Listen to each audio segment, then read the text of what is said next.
Olá pessoal, espero que estejam todos bem. Então vamos seguir aqui com nossas gravações aqui na disciplina de pesquisa de mercado, né? Então hoje a gente vai só recordar um pouquinho a nossa aula inicial em que a gente falou sobre o mercado e suas estruturas e depois vamos falar um pouquinho sobre a questão de coleta de dados, né? E da pesquisa de mercado em si, tá? Então, a gente já fez uma aula a respeito disso, né? Em que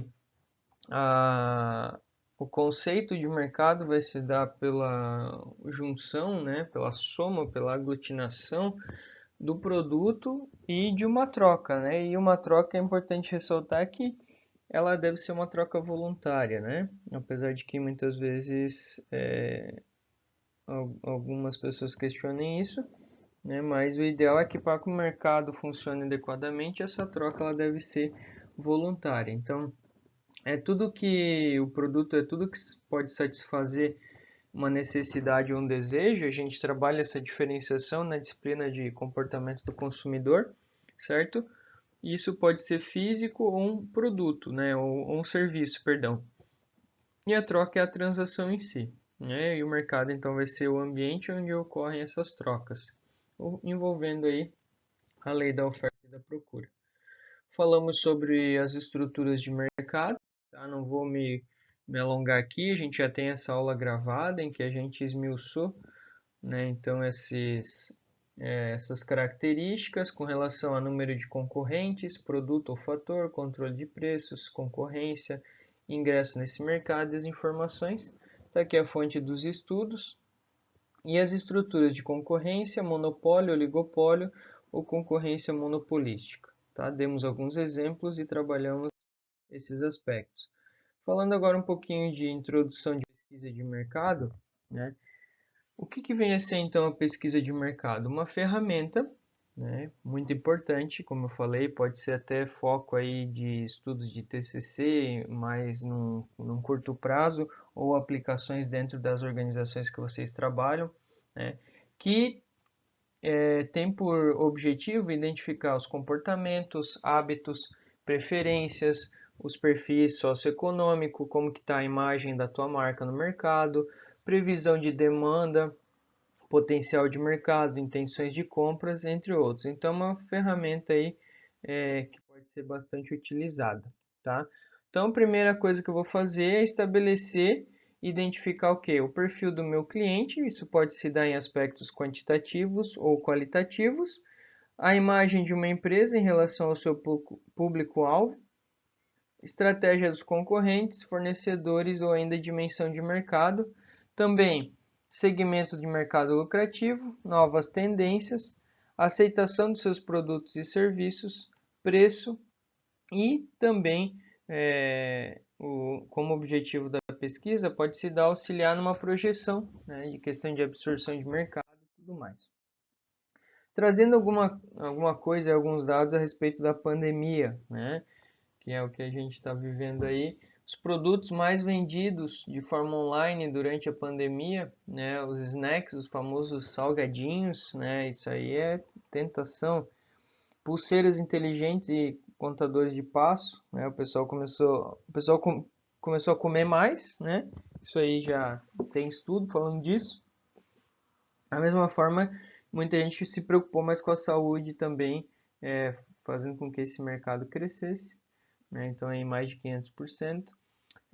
Yoga, Pilates também teve um crescimento bem significativo, que são atividades relacionadas ao relaxamento, à, né, redução de níveis de estresse causado aí pela situação. Jogos eletrônicos e videogame, ou seja, no âmbito do entretenimento. Esses jogos já vinham numa crescente absurda, um mercado bilionário, né, o mercado de games. Questão de internet, né? Ou seja, o pessoal começou a trabalhar em casa e precisou adequar a sua infraestrutura. E também nos Estados Unidos aí um grande crescimento na venda de patinetes elétricos, tá? Então aí uma fonte aí, né? Existem diversas outras matérias tratando sobre diversos aspectos relacionados a isso, a esse comportamento, essa mudança. A gente comentou aqui sobre as etapas da pesquisa e eu comentei que o pesquisador é muito importante na pesquisa, então o pesquisador precisa conhecer do assunto, né? É o ideal.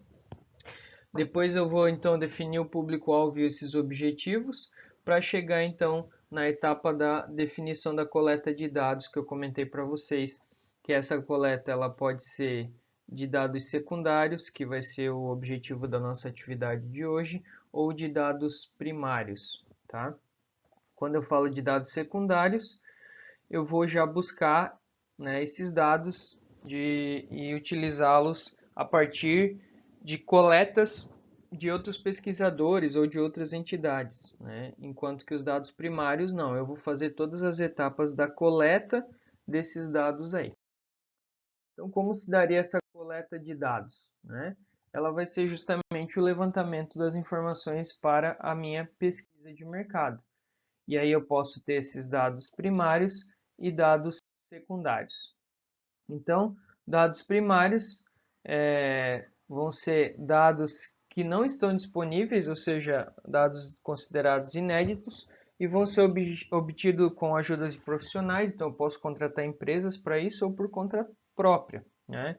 Então, existe uma classificação também de dados primários ditos fundamentais a respeito do comportamento humano, costumes e opiniões, estilo de vida, questões demográficas, questões socioeconômicas, motivações e intenções, por exemplo. Já os dados ditos secundários são dados já existentes, que eu vou buscar isso seja na internet ou associações de classe e por aí afora, tá? Então, já vão ser dados também disponíveis, às vezes, até na empresa. Então, se eu quero conhecer e fazer uma pesquisa interna na minha organização, muitas vezes já existe dados disponíveis para isso, né? Ou ainda dados externos do setor.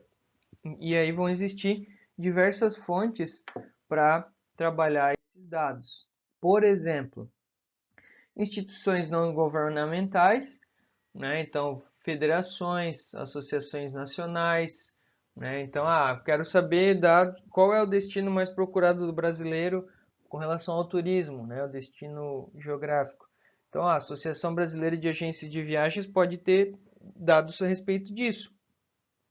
O Sebrae é uma fonte muito boa de dados com relação ao meio ambiente, que é algo que também tem se discutido bastante, né? Outros órgãos governamentais, dados oficiais do IBGE, o BNDES, ministérios, né? Então hoje a gente tem acesso de forma muito facilitada com a internet a esses tipos de dados, tá? Aqui daí tem alguns sites com estatísticas e indicadores, né? Então você tem organizações, se tem falado muito da OMS, né? Por conta da pandemia. Então é muito importante, né, esses dados para os pesquisadores, né? E aí vocês podem estar se questionando nesse momento, tá? Mas se eu já tenho tanto dado, tanta informação, por que que eu ainda tenho tanta pesquisa primária, né? Porque, apesar desses dados serem importantes e terem seu valor, nem sempre eles vão te atender dentro do objetivo da tua pesquisa. Ou nem sempre vocês vão observar isso com atividade, vai ser tão fácil assim encontrar esses dados, tá? Então, tem que ficar atentos a isso. Por isso que, no geral, uma pesquisa mais robusta, uma pesquisa mais séria, ela vai ter ali a participação dos dados primários, tá? Você até pode usar os dados secundários, ou você irá utilizar dados secundários para nortear, né, a tua análise, a tua pesquisa, mas num dado momento você vai precisar então fazer essa pesquisa primária para ter solidez aí naquela tua referida pesquisa, tá? Então, só para argumentar com vocês, já respondendo esse questionamento possível, né? Então, aqui é uma lista, né, pessoal? Hoje, com uma internet é muito fácil a gente encontrar. Claro que, como eu falei, o ideal é buscar sempre organizações conhecidas, às vezes até duas organizações diferentes vão ter respostas e resultados diferentes, então a gente, como pesquisador, né, tem que ter cuidado na análise para saber o que está falando. Mas existem várias agências de estatísticas dos países, né, que vão fornecer esse tipo de informação importante, tá? E aí a atividade de coleta de dados, ela tem dados secundários, né? Ela tem vantagens e desvantagens, né? Como vantagens, ela é mais barata, de fácil acesso e pode alertar sobre possíveis dificuldades, né? Então, quando eu já me deparo com dados secundários, tá? Eu já de repente vou encontrar alguma falha ou algum ponto a melhorar com relação à pesquisa. E aí eu posso ajustar isso antes de fazer de repente um investimento lá em entrevistadores, né? Caso eu fosse fazer um trabalho a nível nacional, por exemplo, numa modalidade de entrevista telefônica, né? Então, pô, tu estruturou todo o negócio lá e de repente os teus dados secundários já te dariam um outro direcionamento, né? Ah, não vai por aí, não é esse o caminho. Então, os dados secundários eles são importantes, como eu falei, para dar esse norte. E como desvantagens eles podem ter sido coletados para outros fins e aí você talvez tente adaptar ou buscando aquele viés de confirmação, né? Podem também estar desatualizados, é bastante comum. E a metodologia que foi aplicada, de repente, pode não ser tão confiável, tá? Bom, então, sobre, né, essa sequência do assunto, seria isso que eu teria hoje para trabalhar com vocês, ficou um videozinho curto mesmo, só para trazer essa questão das coletas de dados. E lá no Moodle vocês encontram a atividade que deve ser feita a respeito de coleta de dados. Tá bom? Fiquem com Deus, se cuidem e até a próxima.